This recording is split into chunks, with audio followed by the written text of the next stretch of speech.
Hi guys, me again. Now we're on day 8, and I just wanted to talk a bit today about resilience and how we are, as a species, we are quite resilient in certain ways, and I don't think that a lot of us even realize how resilient we are mentally. I mean, as a species, we're pretty messed up. We're really complicated. We're overcomplicated, and that's what's causing all these problems. I think our brains are overdeveloped, and we don't understand them well enough, and we just can't handle it. But that's another video. So today, I just want to talk about resilience, and a direct example of that is on Monday. I was arranging to meet a friend to go for breakfast. On the morning, I woke up. I was really low. I didn't feel very good. And I knew straight away that it would probably be a mistake if I went to meet my friend for breakfast. My anxiety levels were quite high. And I took the time to kind of step back and say, you know what, I'm going to cancel because I know my limits and I know that this isn't going to work for me and it's going to kind of be a bad experience for both of us if I do go. So I managed to take a step back and say, I'm not going to do it. And it was the right decision, and I know that now. And I didn't beat myself up about it because, in the past I would have said, like, I should have been. It's like I was saying before, I shoulds are no good. You should never use I should. I should have been able to go meet them. I should have been able to do this. I should have been able to do that. They automatically set you up for failure. They make you feel like you failed at something, and being a failure is no good. It's not going to make you feel good about yourself. So, today is Friday, and I kind of casually rearranged to meet this friend for breakfast this morning.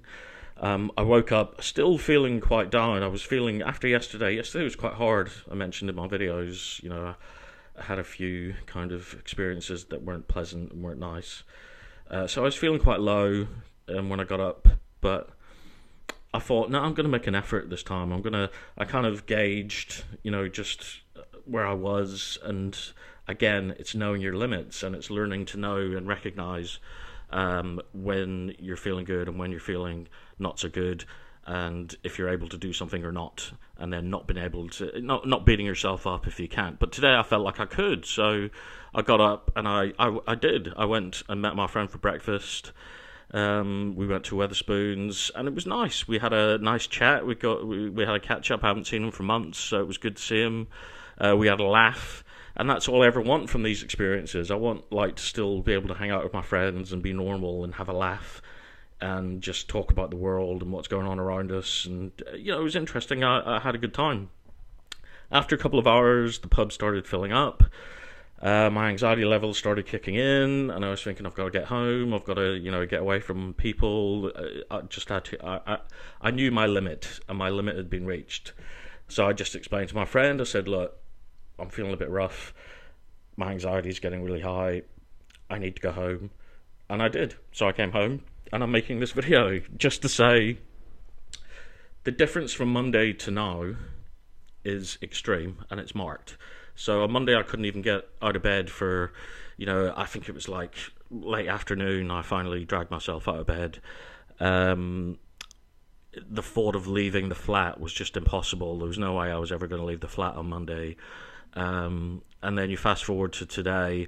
I got up when my wife left to go to work at kind of 7:30, 8 o'clock ish. Managed to, get ready, shower, fix my beard, get some oil in there, so it's looking a bit good today. And yeah, make the trip to go and see my friend. I even walked over Tower Bridge, which is one of my biggest there's always loads of people walking across Tower Bridge constantly. There's a constant stream of tourists walking over Tower Bridge, but I did it. I made it across, and each step of the way I was kind of taking a step back almost and recognizing what I was doing, and I was saying to myself, look, this is good, remember this. And the thing I want to talk about there is, again, resilience. We're more capable of things than we think we are, and to a certain degree, it is about pushing yourself, because you're never going to know sometimes if you can do something if you don't push yourself. And the important thing when it comes to that is, you've got to remember the good times as well as the bad times. So we're really good at remembering bad experiences that have happened to us, and I think that's a kind of defense mechanism. So our brains are telling us a bad thing happened to us once. We don't want that bad thing to happen to us again, so we're going to think about that bad thing just so we're aware of it, just so we're, warned, and if it happens again, we know what to do. And I think negative thought, that leads into the negative thought processes that I talk about, and the negative mental states and things like that. We're not so good at remembering the good things. It tends to be because good things, they make you feel good for a bit, and then, you move on. Whereas bad things, there's a clear and present danger in your brain's kind of thinking that, this bad thing's happened. We don't want bad things to happen to us. So we're going to think about bad things so that we know what the bad things are, so we know what to look out for and not get involved in bad things. And it makes a crazy kind of sense when you think about it. So what I would suggest, and this is just my own personal suggestion, is every day just take some time. This was recommended to me by my psychiatrist as well. It's a really good technique. It's really simple. Take some time every day, 10 minutes before you go to bed, and just think about something good that's happened. Because 9 times out of 10, even the most depressed person, something, not bad has happened to them during the course of a day. So even if it's just getting out of bed once, to go and make a cup of coffee, if you really like coffee, that would be a pleasurable experience, getting up, making a nice cup of coffee, even if you get back into bed and just spend the rest of the day in bed. That was a good thing. And we need to get better at recognizing even the simple little things that make us feel good about ourselves.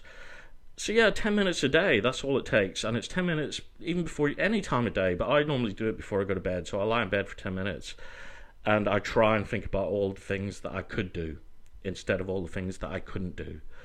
And the thought process is our brains are really, really good at relearning and kind of wiring itself. There's a thing called neuroplasticity, which means that we can change our thought processes quite easily. It's how we do things like learn languages and train for certain things. It's like we're rewiring our brains to get those thought patterns into place.